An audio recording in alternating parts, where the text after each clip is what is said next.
بسم اللہ الرحمن الرحیم۔ السلام علیکم ناظرین، آپ یوٹیوب چینل دیکھ رہے ہیں۔ میں ہوں ایڈوکیٹ غلام یاسر خان لیگاری۔ ہمارا آج کا ٹاپک کرایہ نامہ مکان، دکان، بلڈنگ، ہوٹل وغیرہ کا ہو سکتا ہے۔ فرسٹ پارٹی جو مالک ہوتی ہے وہ اپنا گوشوارہ برائے کرایہ داری لیتا ہے۔ اس کے بعد فرسٹ پارٹی اور سیکنڈ پارٹی کے درمیان معاملات طے ہوتے ہیں۔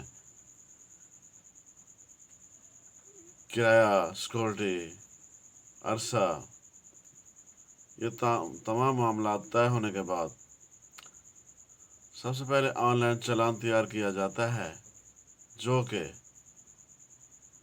عرصہ میعادی 1 سال کا کرایہ اور سیکورٹی کی رقم کل مالیت کا 3% کے حساب سے اسٹیمپ ڈیوٹی اسٹامپ لیے جاتے ہیں۔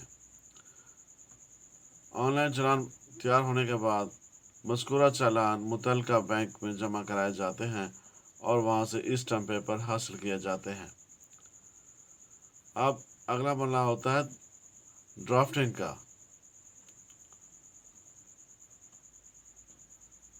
ایز اے لائر ڈرافٹنگ کرائی جاتی ہے،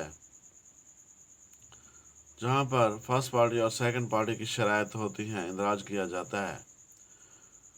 متعلقہ جائیداد کی تفصیل، حدود اربا اور جملہ تنصیبات کا ذکر کیا جاتا ہے۔ کرایہ کتنی ہے، سیکورٹی کیا ہے اور معاہدہ کتنی عرصے کے لیے ہے۔ معاملات تحریر کرائے جاتے ہیں، جس کے بعد دستاویز کی فوٹو کاپی کرائی جاتی ہے۔ فوٹو کاپیاں ہو جانے کے بعد مذکورہ دستاویز اور پارٹیوں اور گواہان سب رجسٹرار آفس میں جاتے ہیں اور وہاں پر اسکیننگ کرائی جاتی ہے۔ مذکورہ اسکیننگ کے بعد متعلقہ رجسٹری محرر کو فائل پیش کی جاتی ہے، جو کہ مذکورہ دستاویز کو چیک کرتا ہے۔ چیک کرنے کے بعد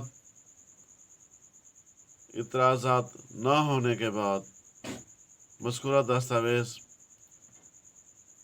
جناب رجسٹرار صاحب کو پیش کی جاتی ہے، جس پر وہ فریقین، پارٹیوں اور گواہان کے بیانات لیتے ہیں۔ بیانات ہو جانے کے بعد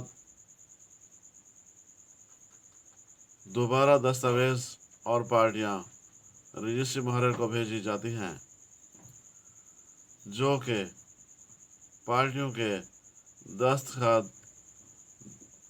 اور گواہان کے دستخط دستاویز پر، اس کی کاپیوں پر اور اپنے آفس میں موجود رجسٹر پر کراتے ہیں۔ اس طرح یہ دستاویز رجسٹر ہو جاتی ہے اور مذکورہ دستاویز سب رجسٹرار آفس کی کارروائی کے بعد متعلقہ پارٹی کے حوالے کی جاتی ہے۔ اگر جائیداد مکان کی صورت میں ہے تو رجسٹری محرر سے 1 عدد حسب ضابطہ کاپی لی جاتی ہے اور مذکورہ کاپی متعلقہ پولیس اسٹیشن میں جمع کرائی جاتی ہے، جہاں پر مالک اور کرایہ دار اپنی معلومات کا اندراج بھی کراتے ہیں۔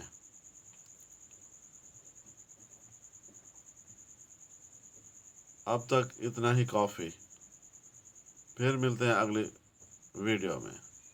اللہ حافظ۔